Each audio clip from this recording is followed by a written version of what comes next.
The space station floated quietly in the dark between stars. Inside the main control room, Jake Morrison sat at his desk watching the screens. Green lights blinked slowly as radio signals came and went across the galaxy. Jake had been doing this job for 2 years now. Most days were boring. Ships called to report their location. Traders asked about prices. Nothing exciting ever happened. Jake took a sip of coffee and looked at the clock. Only 3 more hours until his shift ended. He wanted to go home and watch a movie. Maybe call his girlfriend back on Earth. He had not talked to her in 5 days. Then, something changed. The main screen started flashing red. A new signal was coming in, but this signal was different. It was loud and strong. It was coming from everywhere at once. Jake sat up straight and turned up the volume. A voice spoke in the common galactic language. The voice sounded afraid. "This is Commander Zefter of the Valorian Defense Fleet. We are under attack by the Krex Horde. Our worlds are burning. We need help right now. Any military force that can fight, please respond. We are dying." Jake felt his heart beat faster. The Valorians were asking for help. Everyone in the galaxy knew about the Valorians. They were one of the strongest military powers in space. They had the best weapons and the fastest ships. If they needed help, something very bad was happening. Jake pressed the emergency button. Red lights started flashing all over the station. Within minutes, Captain Lisa Grant ran into the control room. She was breathing hard. "What is it, Jake?" she asked. "Listen to this," Jake said. He played the message again. Lisa's face went pale. As she listened, she had been Earth's first diplomat to the alien worlds. She knew how important this was. "How long ago did this come in?" she asked. "Just now. But Captain, look at this." Jake pointed to his screen. "The signal is not just coming from one place. It's coming from 12 different star systems.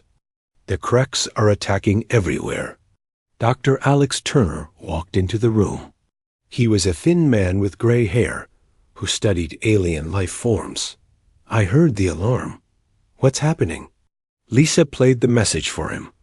Alex listened carefully. His face became serious. "The Krex," he said slowly. "I've read about them. They are not like other aliens. They don't just conquer planets. They eat everything. They destroy entire civilizations and leave nothing behind." "How strong are they?" Jake asked. "Very strong. They have been growing for hundreds of years. They turn everything they conquer into more weapons and ships. Most species run away when they hear the Krex are coming." Lisa looked at the screens showing the distress signals. "The Valorians are not running away. They're fighting. And they're losing," Alex said quietly. "If the Valorians can't stop the Krex, no one can." Jake looked at both of them. "What do we do?" Lisa was quiet for a long moment. She thought about Earth. Humans had only been part of the galactic community for 6 months. Most aliens thought humans were primitive. They had basic space travel, but nothing compared to the great civilizations among the stars. "We need to contact Earth," she said finally. "Tell them what's happening." "But Captain," Alex said, "what can Earth do? We don't have weapons like thee." "Valorians, our ships are slow. Our technology is hundreds of years behind theirs." Lisa looked at him. "Maybe that's exactly what we need." Jake did not understand. "What do you mean?" "Think about it," Lisa said. "Every alien species in the galaxy has the same type of technology. Energy weapons, computer controls, energy shields. They all fight the same way. The Krex have learned how to beat all of that." Alex nodded slowly. "You're saying we should fight differently." "I'm saying we should fight like humans," Lisa replied. "Raw, brutal, and with everything we have." Jake started sending the message to Earth. As he worked, he watched the screens. More distress calls were coming in. The Krex were moving fast. Entire star systems were going dark. "Captain," he said, "I'm getting reports from the outer colonies. The Krex ships are huge. Some are the size of cities. They look like giant sea creatures, but they fly through space." Lisa read the reports. The Krex ships were not built like normal spaceships. They were alive. They grew instead of being constructed. They healed themselves when damaged. They worked together like a pack of wolves. "This is worse than I thought," she said. Alex pulled up more information on his computer. "The Krex have destroyed 47 civilizations in the past century. They don't take prisoners. They don't make deals. They just consume everything and move on." "Then we need to stop them," Lisa said. "We?" Jake asked. "Captain, we're just one small space station. Earth has less than 50 ships that can travel between stars. How can we fight something that has defeated entire galactic empires?"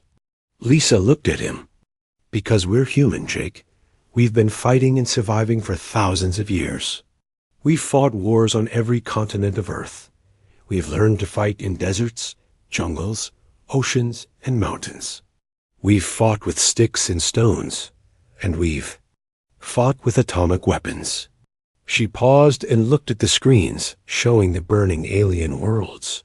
Every other species in the galaxy has known peace for centuries. They've forgotten how to really fight. They've forgotten what it means to struggle for survival, but we haven't. We remember. Jake finished sending the message to Earth. "Message sent, Captain.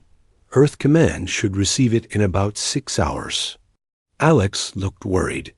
"Even if Earth decides to help, it will take weeks to get our ships to the battle zone.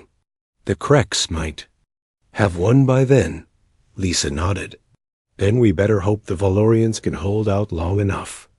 As if in response to her words, another message came through. This one was weaker, filled with static.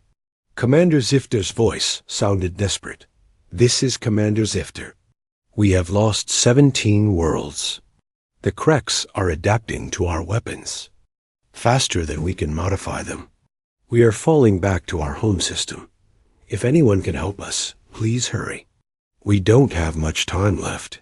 Jake looked at the others. "Should I respond?" Lisa thought about it.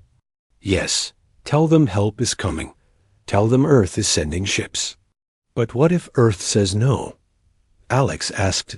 Lisa smiled grimly. "Then we'll go ourselves. We'll take the station and ram it into the biggest Krex ship we can find." Jake started to laugh, but then he saw Lisa's face. She was serious. "You would really do that?" he asked. "Jake, I've studied these aliens for months. They're all civilized. They follow rules. They fight clean wars with honor and respect. But the Krex don't follow rules. They're savages who destroy everything they touch." She paused and looked at both men. "Well, guess what? Humans can be savages too. And we're very good at it." Jake sent the reply to Commander Zifter. As he worked, he wondered what Earth would say. Would they send ships to help aliens they barely knew? Would they risk human lives for strangers? He hoped they would. Because if the Krex won this war, they would keep growing. They would keep consuming. And someday, they would find Earth. The message was sent.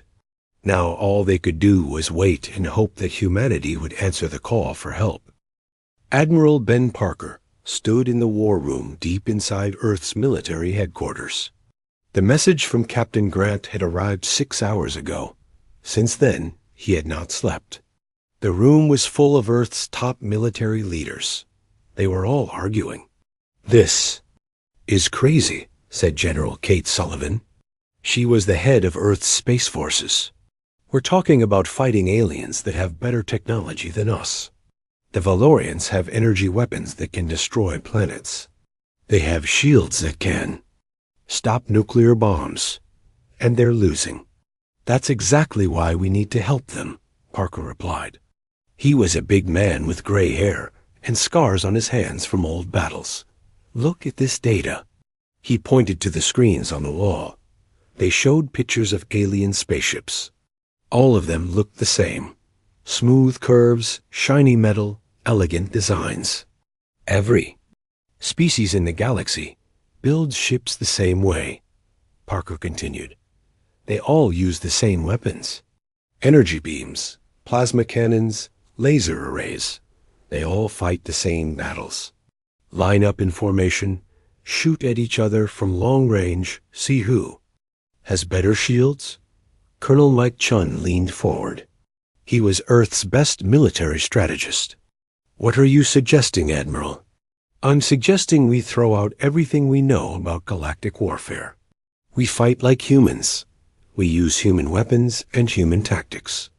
General Sullivan shook her head. Our weapons are primitive compared to theirs. We still use gunpowder and metal bullets. Our ships are slow and clumsy. Good, Parker said. That means the Kreks won't know how to fight us. Dr. Rachel Kim, Earth's top scientist, looked up from her computer. Admiral, I've been studying the data from the battle zones. The Krek ships are biological. They're alive. They adapt to energy weapons by changing their cellular structure. But they've never faced kinetic weapons. What does that mean? Asked General Sullivan. It means they don't know how to stop bullets, Sean said with a smile. Their ships can heal from laser burns, but they can't regrow holes blown through them by explosives. Parker nodded. Exactly. We load every ship with nuclear missiles, rail, guns, and good old-fashioned bombs. We fight dirty. We fight mean. We fight like our ancestors did when they conquered Earth. The room went quiet. Everyone knew what he meant. Humans had spent thousands of years fighting each other. They had perfected the art of war. They knew how to kill efficiently and without mercy. There's another advantage, Chun added. The Kreks fight like a hive mind. They work together perfectly, but they think like one giant organism. They can't handle chaos. They can't adapt to unpredictable tactics. General Sullivan looked at the battle reports again. You want to take 47 ships against an enemy that has destroyed entire galactic empires? Yes, Parker said simply. And I want to take every volunteer who's willing to go. Within hours, word had spread across Earth. The military was looking for volunteers for a dangerous mission to save alien worlds. The response was overwhelming. Soldiers, sailors, pilots, and Marines all wanted to go. Even civilians with no military training volunteered. Captain Danny Walsh was one of the first to sign up. He commanded a destroyer called the UESS. His ship was 20 years old and had never been in a real battle. But Danny had read about the Kreks. He knew what they did to conquered worlds. Sir, he told Parker, my ship isn't much compared to those alien vessels. But my crew knows how to fight. We've been training for war our lives. Parker looked at the young captain. That's exactly what I want to hear. Captain Amy Rodriguez came next. She commanded a heavy cruiser called the UES Striker. Her ship was even older than Danny's, but it carried more weapons. Admiral, she said, I've been studying the Krek ship designs. They're big and strong, but they're not built for close combat. If we can get inside their formations, we can do real damage. What do you mean? Parker asked. I mean, we ram them. We board their ships. We fight them hand to hand if we have to. Parker smiled. You're talking about boarding actions. No one has done that in space combat for decades. That's because no one else is crazy enough to try it, Amy replied. But humans are. As the fleet prepared to leave, Parker sent a message to all the ship captains. They gathered in the briefing room on the flagship, the UES Retribution. Listen carefully, he told them. We're not going to fight this battle like the aliens expect. We're not going to line up and shoot at each other from safe distances. We're going to get close. We're going to get dirty. We're going to fight like pirates, Captain Steve Barnes raised his hand. What about the rules of war? The galactic treaties? The Kreks don't follow rules, Parker replied. They eat entire civilizations. They destroy everything they touch, so we won't follow rules either. He paused and looked at each captain. I want you to think about every dirty trick you've ever heard of, every sneaky tactic, every underhanded move. Now I want you to use all of them. Captain Walsh spoke up. Admiral, what if we lose? What if this doesn't work? Then we die fighting. Parker said, but we make sure the Kreks remember us. We make sure they know that humans don't give up. We make sure they understand that Earth will never surrender. The captains nodded. They understood. This wasn't just about saving the Valorians. This was about showing the galaxy what humans could do when they were pushed to fight Dot as the fleet prepared to jump to hyperspace. Parker received one last message from Earth Command. It was from the President himself. Admiral, the whole world is watching. Make us proud. Parker looked out at the 47 ships under his command. They were old and ugly compared to the elegant alien vessels. But they were crewed by humans who had been born on a world where only the strong survived. All ships, prepare for jump, he announced. We're going to save some aliens and kill some monsters. Let's show the galaxy what Earth is made of. The fleet jumped into hyperspace, heading toward a battle that would change everything. Behind them, Earth waited and hoped. Ahead of them, the Kreks waited in the darkness, not knowing that their worst nightmare was coming. The human fleet dropped out of hyperspace at the edge of the Nexus Prime system. What they saw made even the hardest veterans stop and stare. 17 worlds were burning.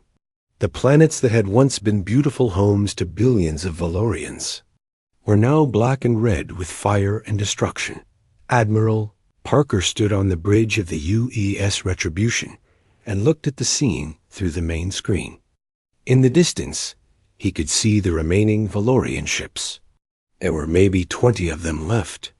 They were hiding behind the gas giant on the outer edge of the system. My God, whispered Captain Danny Walsh over the radio. They destroyed everything. Focus. Danny, Parker replied. We're here to stop this from happening to more worlds. The Kreks fleet was massive. Parker counted over 50 ships, each one the size of a city. It did not look like normal spaceships. They looked like giant sea creatures swimming through space. Their hulls pulsed with strange lights. They moved together like a school of fish. Admiral, called Lieutenant Gary Foster from the communications station. I'm getting a signal from the Valorian flagship. Put it through, Parker ordered. The screen flickered and showed an alien face. Commander Zefter looked exhausted. His crystalline skin was cracked and dirty. His forearms hung limp at his sides. Unknown vessels, this is Commander Zefter of the Valorian Defense Fleet. Please identify yourselves. This is Admiral Parker of the Earth Defense Fleet. We received your distress call. We're here to help. Zefter's eyes widened. Earth? I have never heard of your species. Are you from the Outer Rim? Something like that. We're new to the galactic community. What's your situation? Hopeless, Zefter replied. The Krek ships adapt to our weapons within minutes. Their bio-armor heals faster than we can damage it. We have lost 80% of our fleet. We are preparing to make a final stand. Parker looked at the tactical display. The Krek ships were moving slowly toward the gas giant where the Valorians were hiding. They were in no hurry. They knew they had already won. Commander, can you send US all the data you have on Krek ship designs and weapons? Of course, but it will not help you. We have tried everything. Energy weapons, plasma cannons, quantum torpedoes. Nothing works for long. They learn and adapt. We'll try something different, Parker said. Send us the data and then stay back. Let us handle this. As the information flowed into the human computers, Dr. Sarah Lee on Parker's ship studied the Krex biology. She was a marine biologist who had volunteered for the mission. "Admiral," she reported, "these ships are definitely alive. They're like giant space whales. They communicate through bioelectric signals. They share information instantly across the entire fleet." Captain Amy Rodriguez's voice came over the radio from the UE Striker. "That means they think like one big animal, not like separate ships." "Exactly," Parker replied. "And animals follow. Instincts. They have patterns. Amy, what do you see?" Captain Walsh studied the enemy formation from his destroyer. "They're moving in a perfect group. No scouts, no flankers. They're confident because they've never lost before." "Then it's time to teach them about losing," Parker said. "All ships, prepare for combat. We're going to use Plan Delta 7. Plan Delta 7 was something no alien had ever seen. It was based on how wolves hunt in packs. Instead of forming battle lines like civilized species, the humans would scatter and attack from all directions. They would confuse the prey and strike at weak points." "But Admiral," came a worried voice from Captain Steve Barnes on the UES Vengeance, "their ships are 10 times bigger than ours. How can we hurt them?" "Steve, you ever hunt deer?" Parker asked. "Yes, sir. Back home in Montana." "Does the deers?" Sighs stopped the hunter. Barnes was quiet for a moment. Then he laughed. "No, sir. You just need to know where to shoot." The Krex detected the human ships and began to move toward them. Their bioships pulsed with excited colors. They had found new prey. This would be easy, like all the others. But then something strange happened. The human ships did not form a battle line. Instead, they scattered in different directions. Some went up, some went down, some went left and right. It looked like chaos. Krek's collective mind was confused. This was not how space battles worked. There were rules. There were patterns. But these new creatures were not following any rules. "Admiral," Captain Walsh called out, "they're slowing down. They don't know what to do." "Perfect. Danny, take your ship and circle behind them. Amy, you go right. Steve, you go left.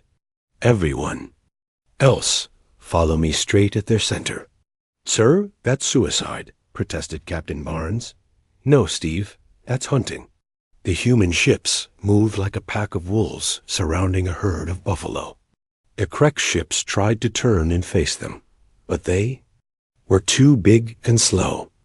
They had been built to fight other civilized species in orderly battles. "Now comes the fun part," Parker announced. "All ships arm nuclear missiles. Target their engines and weapon systems. But don't fire yet." The humans got closer. The Krex ships began to fire their bioweapons. Green energy beams shot out and hit several human ships. The energy weapons were powerful, but the human ships were built tough. They could take a beating. "Remember," Parker called out, "we're not trying to destroy them from the outside. We're trying to get inside."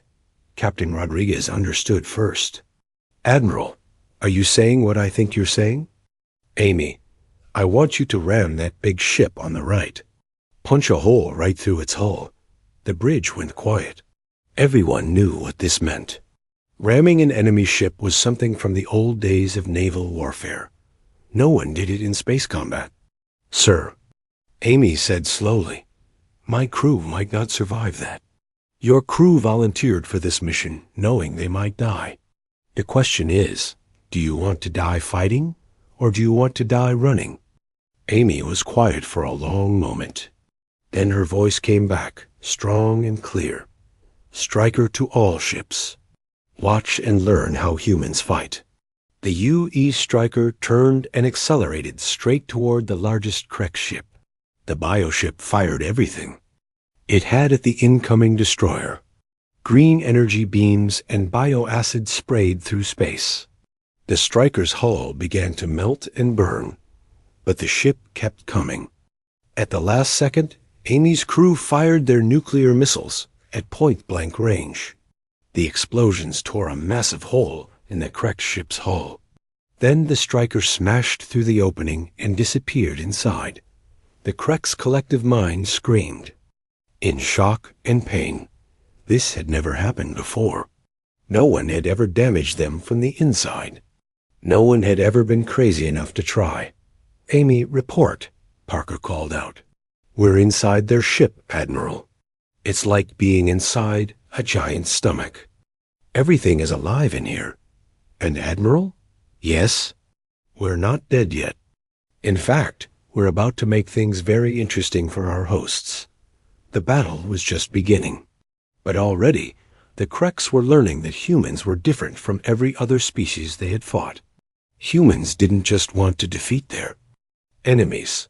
They wanted to get close enough to look them in the eye when they did it. Inside the Krex bioship, Captain Amy Rodriguez and her crew found themselves in a nightmare. The walls were alive and breathing. Strange fluids dripped from the ceiling. The air smelled like rotting meat mixed with chemicals. But Amy's Marines had trained for this. They had trained to fight in the worst places imaginable. "Sergeant Tony Clark, get your men ready," Amy ordered. "We're going hunting." Sergeant Clark was a veteran who had fought in 3 wars on Earth. He looked around at the living walls and grinned. "Ma'am, this ain't much different from fighting in the swamps back home. Just uglier." The Marines moved through the ship's corridors with flamethrowers, explosives, and chemical weapons. The Krex had never faced an enemy that would fight inside their own bodies. Their bioships had no internal defenses because no one had ever been crazy enough to board them. "Clark, find their brain center," Amy ordered. "Every living thing has a brain. Kill the brain, kill the beast." Meanwhile, outside the bioship, Admiral Parker watched as more human ships followed Amy's example. Captain Danny Walsh drove his destroyer into another Krex vessel. Captain Steve Barnes rammed his cruiser into a third ship. The human fleet was turning the space battle into something the Krex had never experienced. "All ships, board when possible," Parker announced. "But remember, we're not just trying to capture these ships. We want to destroy them from the inside out." The Krex collective mind was in panic. For the first time in their history, they were feeling real fear. These humans were not fighting like any species they had encountered. They were fighting like wild animals. "They are inside us." The Krex ships screamed to each other through their bio network. "They are burning us from within." Inside Amy's ship, Sergeant Clark found what he was looking for. A massive chamber filled with pulsing brain tissue. It was the control center of the bioship, but it was protected by Krex warriors. The Krex soldiers were tall and thin with 4 arms and sharp claws. They moved fast and hit hard. But they had never fought humans in close combat. They did not understand that humans had been killing each other with hand weapons for thousands of years. "Take them down," Clark shouted. The Marines opened fire with shotguns and assault rifles. The Krex warriors had armor that could stop energy. Weapons, but they had no protection against high-speed metal bullets. The bullets tore through their bodies like paper. More Krex warriors came running. Clark's men threw grenades into the crowd. The explosions sent alien body parts flying. The living walls of the ship shuddered and screamed. "This is for every world you destroyed," Clark yelled as he emptied his rifle into the brain chamber. The bioship began to die. Without its brain, it could not control its weapons or engines. It started to drift helplessly in space. Inside, the walls stopped breathing. The lights went out. The nightmare was ending. "Amy, report," Parker called over the radio. "Ship is dead, Admiral. We killed it from the inside. My crew is moving to the next target." "Negative. Extract your people and get out. We need you for the next phase." But Amy had other ideas. "Sir, we're not leaving. We're going to use this dead ship as a weapon." "What do you mean?" We're going to fly this thing into the biggest Krek ship we can find. Turn their own vessel into a missile." Parker smiled grimly. This was exactly the kind of thinking he wanted. Do it. Across the battlefield, the other human crews were having similar success. Captain Walsh's Marines had taken control of their bioship's weapon systems. Instead of firing at human ships, the Krek's vessel was now shooting at its own fleet. Captain Barnes had found something even better. His crew had discovered that the Krek ships were all connected through biological networks. If they could poison one ship, the poison would spread to others. "Admiral," Barnes reported, "we're pumping chemical weapons into this ship's bloodstream. It should spread to any ship connected to this one." "How many ships are connected?" Parker asked. "Looks like about 20, sir." Within minutes, 20 Krek's bioships began to convulse and die. Their crews were being poisoned by their own life support systems. The ships that had seemed invincible were killing themselves. The remaining Krek ships tried to run, but it was too late. The humans had learned their weakness. More human vessels rammed into the fleeing bioships. Marine teams poured inside like infections, killing everything they found. Commander Zefter watched the battle from his hiding place and could not believe what he was seeing. The mighty Krek's fleet was being destroyed by primitive ships using tactics that no civilized species would consider. "What are they?" he asked his aide. "I do not know, Commander, but they fight like demons." The last phase of the battle began when Admiral Parker decided to finish things personally. He took the UES Retribution straight at the largest Krek ship, a massive creature the size of a mountain. "All remaining ships, form up on me," he ordered. "We're going to kill their command ship." The giant bioship fired everything it had at the approaching humans. Green energy beams lit up space like deadly fireworks. Several human ships were destroyed, but the rest kept coming. "This is for Earth," Parker shouted as his ship punched. Through the command ship's hull dot inside the command vessel, Parker found the Krek's leadership. They were larger than the soldiers, with bigger brains and more arms. They looked at him with eyes full of terror. "You cannot do this," one of them said in broken galactic language. "This is not how war is fought. There are rules. There are civilized ways." Parker looked at the alien and laughed. "You're right. This isn't civilized. But then again, neither is eating entire civilizations." He raised his weapon and fired. The Krek's leader fell dead.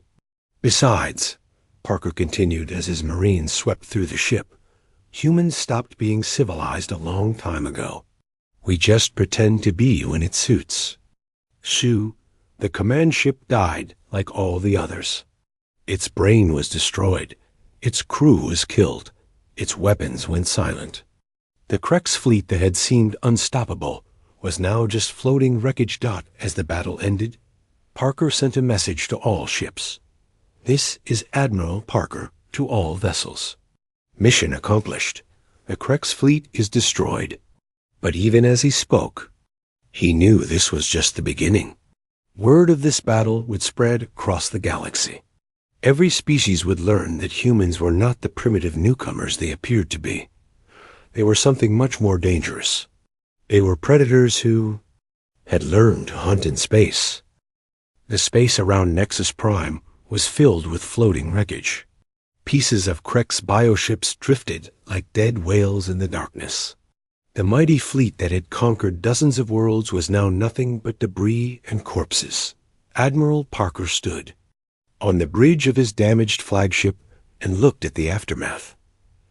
Half of his ships were destroyed or badly damaged. Many good people had died, but they had won. The Kreks were defeated. "Admiral," Lieutenant Gary Foster called from his station. "I'm getting a transmission from Commander Zefti."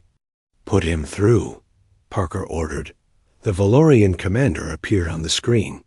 His crystalline face showed amazement and fear in equal measure. Behind him, Parker could see other Valorian officers staring at the human ships with wide eyes. "Admiral." "Parker," Zephyr said slowly, "your fleet has accomplished something that we thought was impossible. You have destroyed the Kreks." "We had good teachers," Parker replied. "You showed us their weaknesses." "No," Zephyr shook his head. "We showed you their strength. You found their weaknesses yourself. But I must ask, what manner of beings are you? Your tactics, your weapons, your willingness to sacrifice your own ships. This is not how civilized species fight." Parker was quiet for a moment. He thought about how to answer. Finally, he said, "We're human, Commander. We come from a world where only the strong survive. We've been fighting wars for 10,000 years. We've learned to do whatever it takes to win. But the boarding actions, the ramming attacks, the chemical weapons, these are considered barbaric by galactic standards." "Maybe they are," Parker admitted, "but they work." As the human fleet regrouped, word of the battle began to spread across the galaxy. The news traveled faster than any ship. Within hours, every major civilization knew what had happened at Nexus Prime. On the Vexian homeworld, High Chancellor Vex Tara read the battle reports with growing alarm. These humans destroyed 53 Krek ships with only 47 vessels. Of their own? How is this possible? "According to the Valorian reports," her aide replied, "the humans fought from inside the Krek ships. They boarded them and killed the crews by hand." "Boarded them?" Vex Tara was shocked. No one has used boarding tactics in space combat for centuries. It's considered primitive and barbaric. The humans apparently don't care what we consider it. Meanwhile, on the Zephyrian Council world, the ruling body held an emergency session. Elder Morthes spoke for the group. "We must reassess our relationship with this species called humanity. If they can defeat the Kreks so decisively, what does that make them?" "It makes them dangerous," replied Elder Kylena. "Very dangerous." But the most frightened reaction came from the Kreks themselves. The survivors of the fleet had scattered to the far reaches of space. They carried a message that spread through the Kreks' collective consciousness like wildfire. "The species from the world called Earth are not prey," the message said. "They are apex predators. They fight without honor, without mercy, without rules. They board our ships and kill us with their bare hands. They turn our own weapons against us. They are not afraid to die if it means killing us." The message continued. "We have encountered thousands of species in our expansion. We have defeated civilizations with technology far beyond our own. But we have never faced anything like these humans. They are more savage than us. They are more brutal than us. They enjoy the kill more than we do." Back at Nexus Prime, Admiral Parker received a communication from Earth. It was from the President himself. "Admiral, the whole world is watching. The news reports. You've made humanity famous across the galaxy. But I have to ask, what happens now?" Parker looked out at his battered fleet. "Now we go home, sir. We've done what we came to do. But what about the other Kreks fleets?" "Intelligence reports say there are at least 12 more groups attacking other systems." Parker smiled grimly. "Then I guess we'll have to hunt them down one by one." 3 days later, the human fleet prepared to leave Nexus Prime. Commander Zephyr came aboard the U-East Retribution to say goodbye. As he walked through the ship, he saw things that amazed and frightened him. The human crew was repairing their ship using tools that looked primitive compared to Valorian technology, but they worked with an efficiency that was terrifying. Every person knew exactly what to do. They moved like parts of a machine designed for war. "Your people," Zephyr said to Parker, "they are not like other species I have met." "How so?" Parker asked. "Most civilized beings hate war. They fight only when they must, and they try to end conflicts as quickly as possible. But your crew, they seem to enjoy the challenge." Parker nodded. Humans have always been fighters, Commander. It's what we do best. Some species evolved to be scholars or artists or builders. We evolved to survive. And on Earth, survival means being better at killing than anything that wants to kill you. That is a frightening thought, Zephyr replied. Maybe it is, but it's also the reason your worlds are still standing. As the human fleet jumped into hyperspace, heading home, they left behind a galaxy that would never see them the same way. Again, the species that had once viewed Earth as a primitive backwater now understood the truth. Humanity was not a young civilization, learning to take its place among the stars. Humanity was something that had crawled out of a world so violent and dangerous that it had forged them into perfect killing machines. Within weeks, the Galactic Council received formal requests from 17 different species, asking for military alliances with Earth. Hecrek's attacks on other systems suddenly became much less successful as word spread about human tactics, but perhaps the most telling change came from the Kreks themselves. Deep in the dark corners of space, the surviving fleets shared a new directive: avoid the Sol system at all costs. The species there is not suitable for conquest. They are the hunters, and we are the prey. On Earth, Admiral Parker sat in his office reading reports from across the galaxy. A phone rang, and he picked it up. "Admiral, this is the President. I'm getting calls from alien governments all over the galaxy. They want military assistance. They want human advisors. They want to learn how we fight." Parker leaned back in his chair. "And what did you tell them, sir?" "I told them that Earth is always willing to help its friends. But I also told them to remember something important." "What's that?" "I told them that humanity didn't become the galaxy's saviors. We became its worst nightmare. And anyone who forgets that fact might find out what happens when you make an enemy of Earth." Parker hung up the phone and looked out his window at the blue sky of Earth. Somewhere out there, in the darkness between the stars, predators, and monsters, waited. But now they knew that Earth was waiting too. And Earth was very good at waiting. It was even better at hunting.